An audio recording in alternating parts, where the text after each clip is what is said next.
کے گناہ بخشے جاتے تھے، وہاں امت محمدی کا عالم کیا ہوگا؟ اونچا پڑھیے سبس، اونچا پڑھیے۔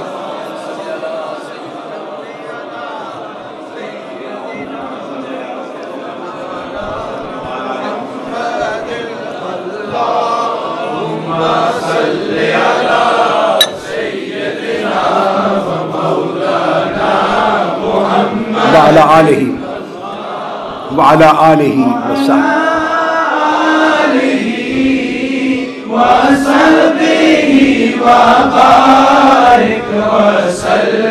صلی اللہ تعالی علیہ وسلم۔ امام ابو بکر الشبلی رضی اللہ تعالیٰ عنہ وہ روایت کرتے ہیں کہ ان کا ایک پڑوسی، اس کی ڈیتھ ہو گئی، وفات ہو گئی۔ فرماتے ہیں امام ابو بکر الشبلی فرأیتہ فی المنام، یہ حضور غوث پاک کے بہت اوپر ائمہ اور مشائخ میں سے ہیں، اور جلیل القدر اولیاء اور محدثین ان کے تلامذہ ہیں۔ وہ روایت کرتے ہیں کہ میرا پڑوسی مر گیا، میں نے اس کو خواب میں دیکھا۔ فقلت ما فعل اللہ بک، میں نے پوچھا اپنے پڑوسی سے، سناؤ تمہارا کیا حال ہوا اور اللہ نے کیا ماجرا کیا؟ فقال یا شبلی، انہوں نے جواب دیا شبلی میرا حال بڑا برا تھا، جب قبر میں گیا تو حال بڑا برا تھا۔ انہ ارتجا علی عند السوال فقلت فی نفسی من این ہوتی، کہ جب یہ احوال برے تھے، جب سوال مجھ سے پوچھے گئے تو جواب نہ آیا، جواب نہ آیا، زبان بند ہو گئی، میرے گناہ آڑے آ گئے۔ این اس وقت مجھ پر سوالوں کا جواب القاء کیا گیا، میری مدد کی گئی اور سوال جواب بتا دیے گئے۔ فقلت، میں پہلے حیران ہوا پہلے کہ میرے ساتھ کیا بنا، میں نہیں نہ ہوتے یا علیہ، یہ حال میرے اوپر پہلے کیوں وارد ہوا؟ علم امت علی الاسلام، کیا میری موت اسلام پر نہیں ہوئی؟ میں مسلمان ہی تو مرا ہوں، اسلام ہی پر تو مرا ہوں، پھر سوالوں کا جواب مجھ پر تنگ کیوں ہو گیا، مشکل کیا ہو گئی، زبان کیوں بند ہو گئی؟ اس وقت مجھے آواز دی گئی ھذہ عقوبۃ اہمالک للسانک فی الدنیا، تیری زبان اچھی نہ تھی، تیری زبان اچھی نہ تھی، یہ اس کا عذاب ہے۔ لوگوں سے گفتگو میں تیری زبان اچھی نہ تھی، اس کی وجہ سے آج تیری زبان بند ہو گئی ہے، زبان بند ہو گئی، اور تجھے سوال کا جواب دینے کی توفیق نہ ہوئی۔ اس حال میں کہتے ہیں کہ میں برے حال میں تھا اور قریب تھا کہ فرشتے عذاب کے گرز اٹھا لیتے۔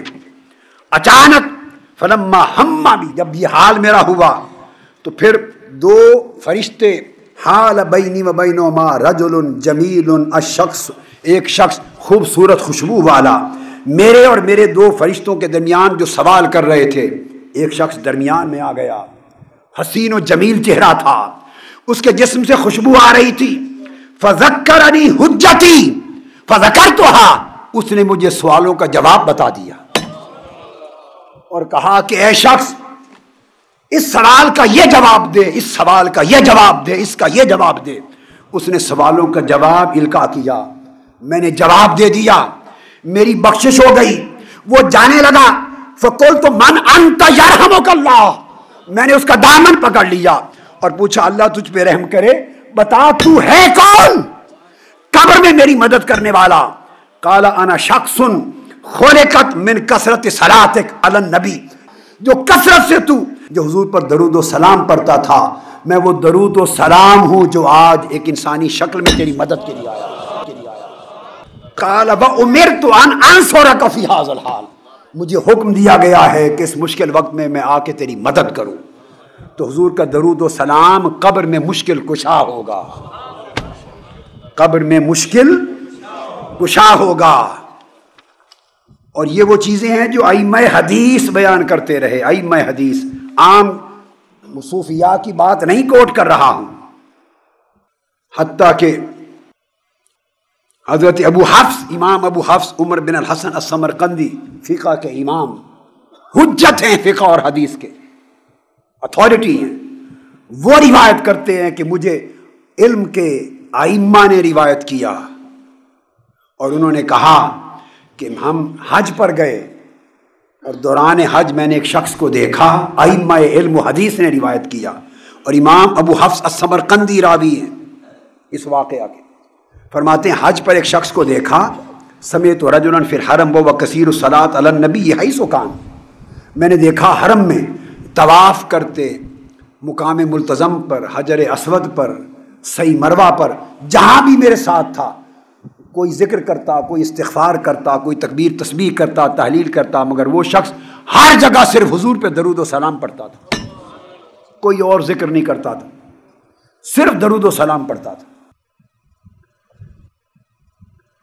جب اس کو میں نے یہ دیکھا تو میں نے اس کو ایک جگہ روکا اور میں نے کہا ایھا الرجل ان لکل مقام مقالا، ہر مقام اور ہر جگہ کے لیے ایک الگ ذکر ہوتا ہے، فما بالک لا تشتغل بالدعاء ولا بالتطوع بالصلاۃ سوا انک تصلی علی النبی صلی اللہ علیہ وسلم، تجھے کیا ہے کہ نہ تو کسی جگہ دعا کرتا ہے، نہ استغفار کرتا ہے، نہ کوئی اور اللہ سے اپنی حاجت مانگتا ہے، نہ تسبیح تکبیر کرتا ہے، ہر جگہ صرف حضور پہ درود و سلام پڑھتا رہتا ہے۔ امام ابو حفص السمرقندی حجت ہیں حدیث اور فقہ کے امام، فرماتے ہیں کہ میرے امام اساتذہ نے بتایا کہ یہ پوچھا کہ تو صرف درود و سلام پڑھتا اور باقی کوئی ذکر نہیں کرتا، کیا وجہ ہے؟ اس نے جواب دیا، اس نے کہا آپ نے پوچھ ہی لیا ہے تو راز سن لو، انی خرجت من خراسان حاجا الی ھذا البیت، کہا میں خراسان سے چلا، وکان والدی معی، میرا والد میرے ساتھ تھا حج کرنے کے لیے، رستے میں جب ہم کوفہ کے مقام پر پہنچے، کوفہ، تو میرا باپ بیمار ہوا اور فمات، اس کی وفات ہو گئی، مر گیا۔ جب میرے والد کی اسی حج پر آتے ہوئے وفات ہو گئی، میں نے ان کے چہرے پر پردہ ڈال دیا، کپڑا ڈال دیا، چادر سے ڈھانپ دیا، اور تھوڑی دیر کے بعد جب میں نے اس کا پردہ اٹھایا کہ اب میں لوگوں کو بتاؤں، جنازے کا اہتمام کروں، غسل کروں، تو پردہ اٹھایا، فَإِذَا صُورَتُهُ كَصُورَةِ الْحِمَارِ، اس کا چہرہ گدھے کے چہرے کی طرح ہو گیا تھا، اپنے اعمال کے سبب ایک گدھے کی چہرے کی طرح اس کا چہرہ تھا۔ جب میں نے فَحِينَ رَأَيْتُ ذَلِكَ أَعْظَمُ عِندِي وَتَشَوَّشْتُ بِسَبَبِهِ، میں تشویش میں مبتلا ہوا، پریشان ہوا، بہت غم ہو گیا، رونے لگا، شدید تکلیف ہوئی، اور اب میں پریشان ہوا کہ یہ حال لوگوں کو کیا دکھاؤں، میرا باپ ہے، کہیں گے اس کا باپ گدھے کی شکل کا ہو گیا، اور معلوم بھی نہیں کہ ماجرا کیا ہے، اس کے گناہ کیا تھے۔ روتا روتا روتا پھر بند کر دیا، گزر گئی، رات ہو گئی، مجھے اونگ آ گئی، میں جب اونگ آ گئی لیٹا تو کہا کہ اس حال میں اذ رأیت فی منامی کأن رجلا دخل علینا وجاء الی عند والدی وکشف عن وجهہ فنظر الیہ ثم غطاہ، میں نے شخص دیکھا، ایک حسین و جمیل، ایک ہستی اندر داخل ہوئی، میرے باپ میت کی طرف گئی، اس کو طرف دیکھا، اس کا پردہ اٹھایا اور پردہ اٹھا کر اس پر توجہ کی، فقال علی ما ھذا الغم العظیم الذی انت فیہ، اس نے پوچھا اتنا غم زدہ کیوں ہو؟ میں نے کہا اس سے بڑا غم کیا ہو کہ میرے باپ کی شکل گدھے کی طرح ہو گئی۔ وہ چلنے لگے، کہا دیکھو جا کے اب باپ کو، دوبارہ پردہ اٹھایا، قال ثم کشفت الغطاء عن وجہی فاذا هو کالقمر الطالع، جب دوبارہ پردہ اٹھایا تو خدا کی قسم 14ویں رات کے چاند کی طرح چمک رہا تھا، اس کی شکل درست ہو گئی تھی، شکل اچھی ہو گئی تھی۔ میں دوڑا اس حسین و جمیل، اس احسان کرنے والے محسن کی طرف، اس سراپا حسن کی طرف دوڑا اور اپنی محسن کا دامن تھام لیا اور پکڑ کے پوچھا مجھ پر احسان کرم کرنے والے بتا تو جا، واللہ باللہ من انت، آپ ہیں کون؟ فقد کان قدومک مبارکن، آپ کے قدم مبارک ہو گئے، ہماری تقدیر بدل گئی، میرا باپ بخشا گیا، آپ کون ہیں؟ انہوں نے پلٹ کے میری طرف دیکھا، فقال انا المصطفیٰ، انا المصطفیٰ،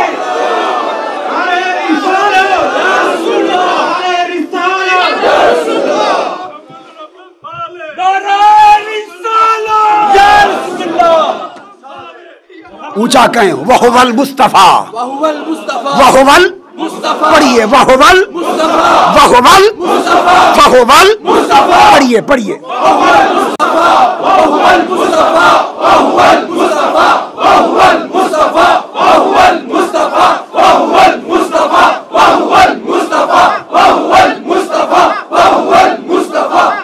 یا سیدی یا رسول اللہ یا سیدی یا رسول اللہ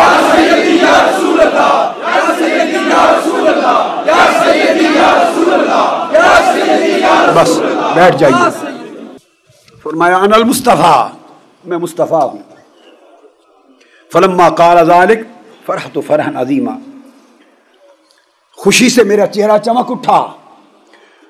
فاخذت بطرف ردائه میں آپ سے لپٹ گیا اور آپ کی چادر تھام لی پکڑ لی اور پکڑ کے میں نے عرض کیا ولفظته میں لپٹ گیا آپ سے چادر تھام کر میں نے پوچھا بحق اللہ یا سیدی یا رسول اللہ الا اخبرتنی بالقصہ یا رسول اللہ یا سیدی یا رسول اللہ خدا کے لیے مجھے ماجرا تو بتا دے کہ ہوا کیا تھا یہ کیا ماجرا ہوا.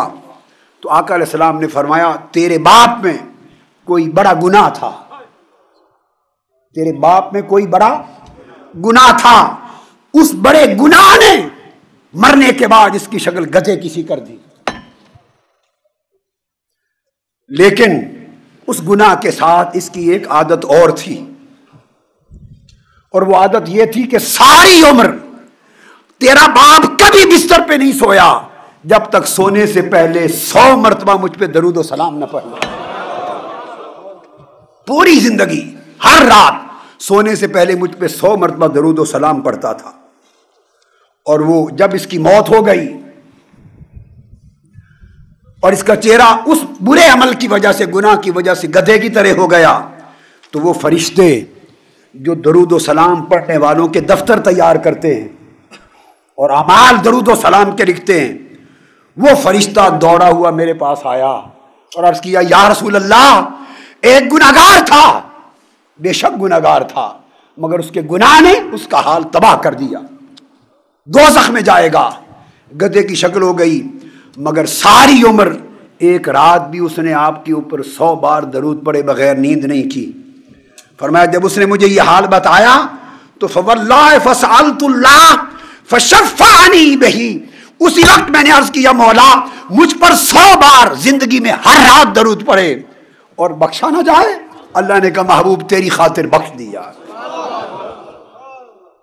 اسی وقت میں آیا اور تیرے غم کو دور کرنے کے لیے میں نے توجہ کی اور تجھے دکھا دیا کہ اب اس کو چھپائے نہ رکھ لوگوں کو بلا جنازہ پڑھا. اس نے کہا جب یہ بات ہوئی تو اس کے بعد بولیے میں اور کون سا وظیفہ پڑھوں سوائے حضور کے درود و سلام کے اس سے بڑا کیا وظیفہ کائنات میں ہے. اسی طرح اور آتی ہے روایت میں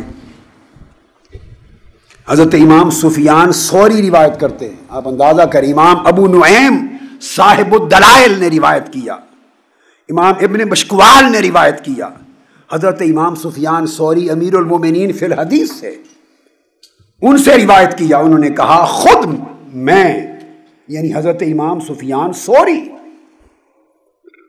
جن کی روایت سے اور سند سے امام بخاری امام مسلم حدیثیں لیتے تھے وہ فرماتے ہیں خود میں نے حج کیا اور حج کے دوران میں نے ایک جوان دیکھا. جوانوں آج کی رات کے بعد زندگی کے معمول بنا لو.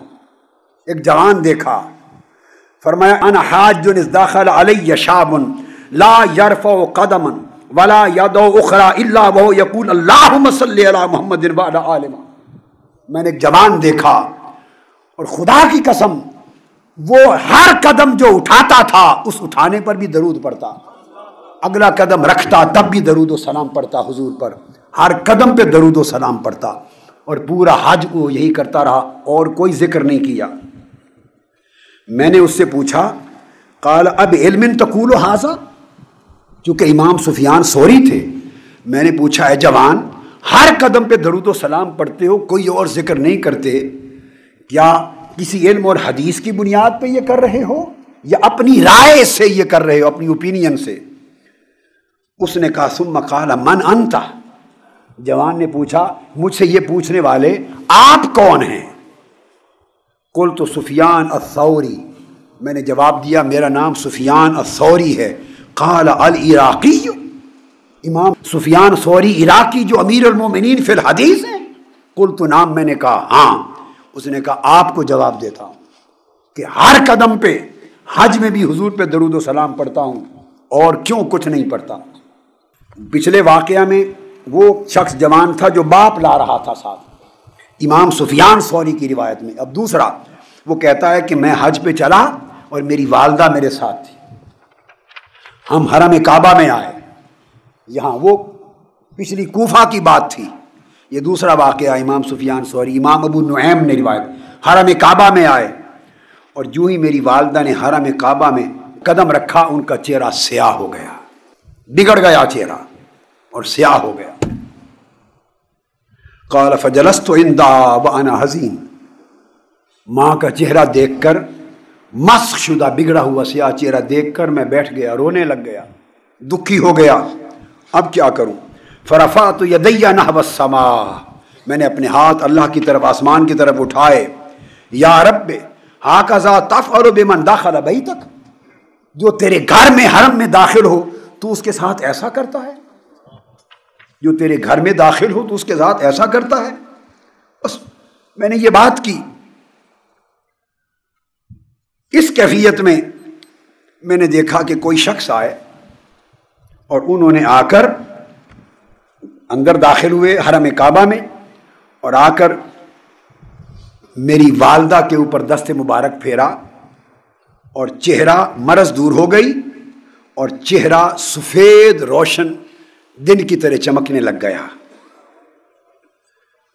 جب وہ جانے لگے وہ خوبصورت شخص، تو میں نے پیچھے دوڑ کے پوچھا من انت الذی فرجت عنی، اے مجھ پریشان کرنے والے، میرے مشکل کشا، بتا تو دیں آپ ہیں کون جو اس مشکل میں میری مشکل کشائی کر گئے اور میری ماں کا بگڑا ہوا چہرہ سنوار گئے۔ جب میں نے پوچھا لپک کر تو قال انا نبیک محمد صلی اللہ علیہ وسلم، انہوں نے کہا میں تمہارا نبی محمد مصطفیٰ ہوں صلی اللہ علیہ وآلہ وسلم۔ ماں تمہاری عمر بھر مجھ پر کثرت سے درود و سلام پڑھتی تھی، تو جو کثرت سے درود و سلام پڑھے کسی اور گناہ کی وجہ سے اس کا چہرہ بگڑ بھی جائے تو درود و سلام سنوار دیتا ہے۔ پھر میں نے پوچھا یا رسول اللہ مجھے کوئی وصیت فرما دیجئے، مجھے کوئی نصیحت فرما دیجئے۔ میں نے عرض کی آقا جو میں عمر بھر جس پہ قائم رہوں۔ قال لا ترفع قدما ولا تدع اخرى الا وانت تصلی علی محمد وعلی آل محمد، نصیحت یہ ہے کہ زندگی میں جہاں بھی جاؤ ہر قدم پر مجھ پہ درود و سلام پڑھتے رہو۔ اے امام سفیان ثوری، بولیے حضور کے اس فرمان کے بعد حضور کے درود و سلام کے سوا میں اور کیا پڑھوں، میں اور کیا پڑھوں؟ بات کو ختم کرنا چاہتا ہوں، موضوع بڑا طویل ہے، اس کے اندر پتہ نہیں کتنی احادیث ہیں اور کتنی حکمتیں ہیں اور کیا کچھ ہے، مگر بات کو اختتام کی طرف لاتے ہوئے دو باتیں، ایک حدیث اور ایک نکتہ، اختتام کی طرف لاتے ہوئے ایک حدیث اور ایک نکتہ۔ یاد رکھ لیے اس درود و سلام کا طریقہ رب کائنات نے جو سکھایا، اس کے اندر ادب کا سلیقہ سکھا دیا۔ جو درود ہے ہمیں یہ نہیں کہا کہ یوں کہو انا اصلی علی سیدنا محمد یا نحن نصلی علی سیدنا محمد وعلی آلہ وصحبہ، کہ ہم حضور پر درود پڑھتے ہیں یا میں حضور پر درود پڑھتا ہوں۔ یہ بات سنیے غور سے، جب آپ نماز پڑھتے ہیں تو سورہ فاتحہ میں کہتے ہیں ایاک نعبد و ایاک نستعین، ہم تیری عبادت کرتے ہیں، ہم تجھ سے مدد مانگتے ہیں۔ اپنی طرف سے خود کہتے ہیں ایاک نعبد، کہتے ہیں یا نہیں؟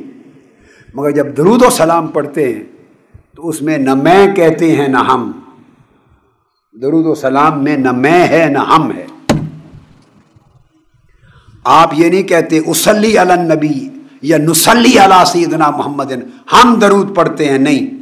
اللہ پاک نے فرمایا لوگو تمہاری کیا مجال کہ تم میرے مصطفیٰ پر اپنی طرف سے درود پڑھو، تمہیں کیا معلوم کہ ان کی شان کیا ہے؟ حکم دیا تم مجھے کہو. اب آپ دیکھ لیجئے، اللہم صلی علی، غور کیجئے، اپنی طرف سے نہ پڑھو کہ تمہارا اپنی طرف سے پڑھنا کہیں بے ادبی نہ ہو جائے شان مصطفیٰ میں. درود و سلام کا صیغہ ہے، کہو اللہم صلی علی. مولا ہماری زبان اس لائق نہیں، ہمارا فہم اس قابل نہیں کہ حضور کے مقام کو سمجھ سکیں، حضور کی شان، حضور کا مرتبہ کس درجے کے درود کا حقدار ہے، ہمیں اس کا علم نہیں. ہم تجھے درخواست کرتے ہیں تو درود بھیج ان پر، اپنی طرف سے بھی ہماری طرف سے بھی. تو درود کا صیغہ تکلم کا نہیں ہے، دعا کا ہے. ہم نہیں پڑھتے، خدا سے التجا کرتے ہیں مولا تو بھیج، اس لیے کہ تو ہی جانتا ہے کہ مصطفیٰ کی شان کیا ہے. آپ اس بات کو سمجھے ہیں یا نہیں؟ اللہ سے عرض کرتے ہیں کہ باری تعالیٰ تو حضور پہ درود بھیج، ہمیں خود بھیجنے کی اجازت نہیں. اور یہی سلام کا ہے، نہ درود میں صیغہ متکلم ہے نہ سلام میں. سلام میں کہا السلام علیک ایھا النبی. آپ دیکھ لیں، الصلاۃ والسلام علیک یا رسول اللہ، ان کلمات میں نہ کوئی تکلم کا صیغہ ہے، نہ فاعل ہے، نہ مفعول ہے. میں سلام بھیجتا ہوں، میں صلاۃ و سلام بھیجتا ہوں، ہم بھیجتے ہیں، یہ نہیں ہے. سلام ہو آپ پر یا رسول اللہ، صلاۃ و سلام ہو آپ پر یا رسول اللہ، کوئی فاعل و فعل نہیں ہے. کون بھیجے؟ ہم نے اللہ کو درخواست کی، ہماری طرف سے وہ بھیجے. اے اللہ ہم تجھے عرض کرتے ہیں، تو بندے کا خدا سے کلام کر لینا آسان ہے، مصطفیٰ سے کلام کرنا مشکل ہے. وہ مقام ادب ہے، ادب گاہست زیر آسماں از عرش نازک تر، نفس گم کردہ می آید جنید و با یزیدی جا. خود نہ بھیجنا، پتہ نہیں کیسا بھیج بیٹھو. مجھے کہو، ہر بار کروڑ بار بھی پڑھو، لاکھ بار بھی پڑھو تو کہو اللہم صلی علی. اے اللہ تو درود بھیج، اے اللہ تو صلاۃ بھیج، اے اللہ تو برکتیں بھیج. اور سلام بھی پڑھو تو اپنا نام نہ لو، کہو الصلاۃ والسلام علیک یا رسول اللہ، السلام علیک یا رسول اللہ، یا نبی سلام علیک، حضور آپ پر سلام. بس کون بھیج رہا ہے؟ اپنا نام نہ لو، خود کو گم کر دو، وہ بھیجنے والا بھیجے گا، تمہارا خود بخود ہو جائے گا. بھیجو میری طرف سے، جواب تم کو آئے گا. بذریعہ اللہ بھیجو، بذریعہ اللہ تعالیٰ بھیجو، جواب تم کو آئے گا. ادب سکھایا، تو درود و سلام کے اندر ادب ہے. اور اللہ رب العزت نے خود ادب سکھایا، کہا ان اللہ، بولیے کیا؟ ان اللہ وملائکتہ یصلون علی النبی. بڑی توجہ طلب بات فرمایا، بے شک اللہ، لفظ اللہ، اللہ کا اسم ذات ہے، اللہ کا نام ہے. اللہ کا اپنی بات کی تو نام لیا. ان الرب تعالی نہیں کہا، ان الرحمن نہیں کہا، اپنا نام لیا. اور جب حضور پر درود پڑھنے کی، جب حضور کی بات کی تو جب اپنا نام لے لیا تھا تو حضور کے لیے بھی فرما دیتا ان اللہ وملائکتہ یصلون علی محمد. میری بات آپ کی سمجھ میں آئی؟ کہہ دیتا کہ بے شک اللہ اور اس کے فرشتے محمد پہ درود و سلام بھیجتے ہیں. یوں نہیں کہا، اپنا نام لیا اور حضور کا لقب لیا.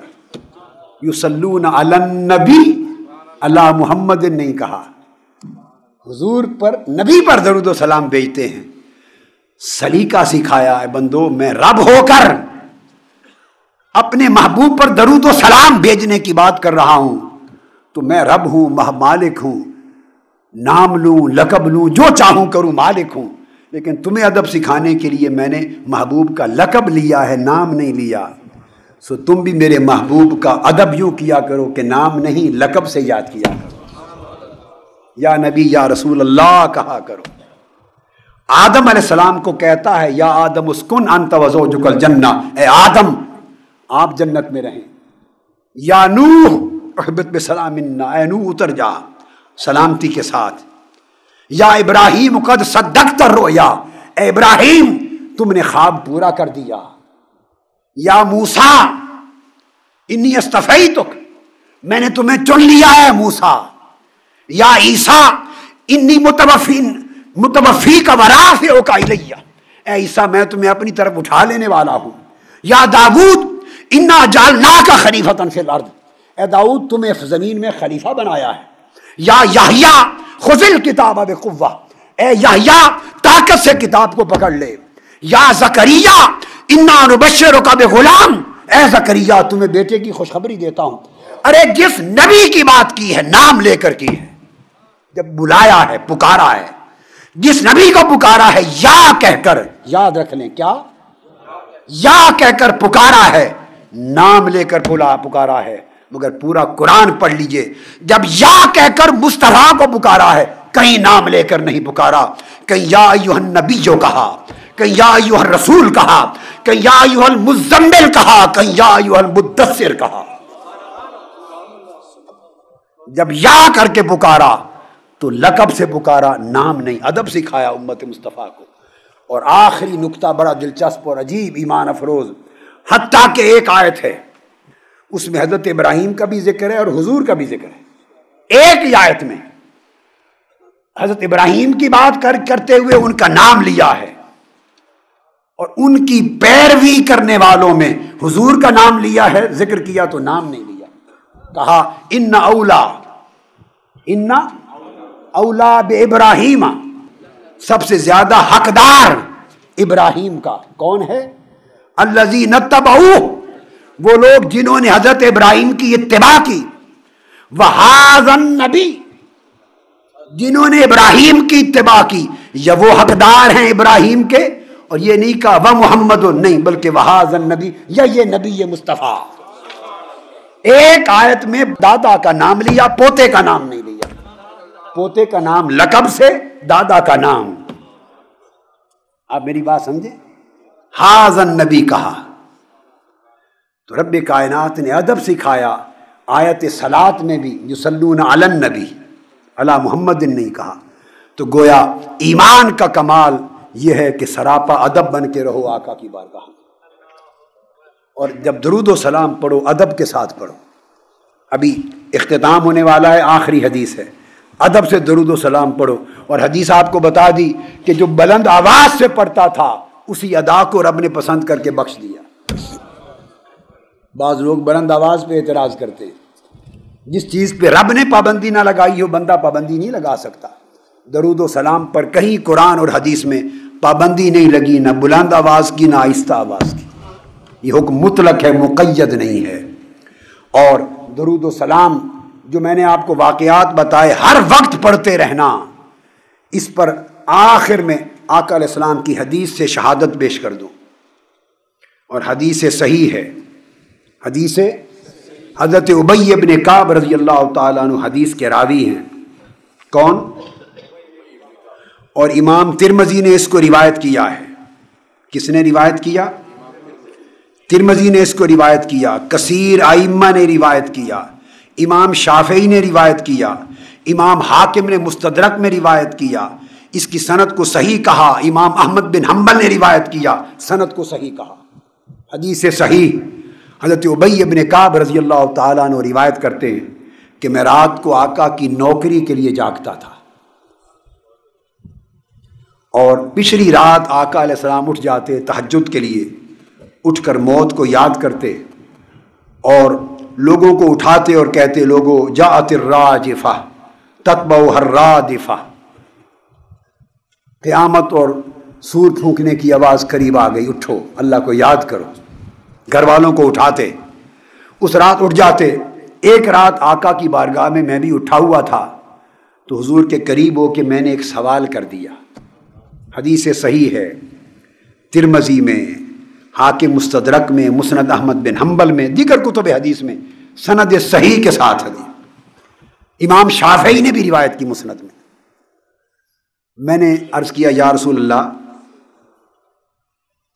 انی اکثر الصلاۃ علیک، میں آپ پر درود و سلام بڑی کثرت سے پڑھتا ہوں، اور ایک روایت میں ہے کہ میں ذکر اذکار کرتا ہوں کثرت سے، ایک حدیث میں کثرت سے آپ پہ درود و سلام پڑھتا ہوں۔ پوچھا فکم اجعل لک من صلاتی، یا رسول اللہ صلی اللہ علیہ وسلم فرمائیے میں کتنا وقت آپ پر درود و سلام کے لیے وقف کیا کروں، ریزرو کیا کروں، کتنا پڑھا کروں درود و سلام، یعنی کتنا وقت آپ کے درود و سلام پہ لگاؤں اور کتنا وقت باقی ذکر اذکار پر۔ میں نے پوچھا، آقا علیہ السلام نے فرمایا قال ما شئت،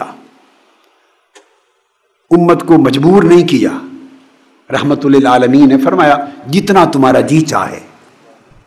قلت الربع، میں نے عرض کی یا رسول اللہ الربع کافی ہے، ایک چوتھائی وقت آپ پر درود و سلام پہ وقف کر دوں؟ قال ما شئت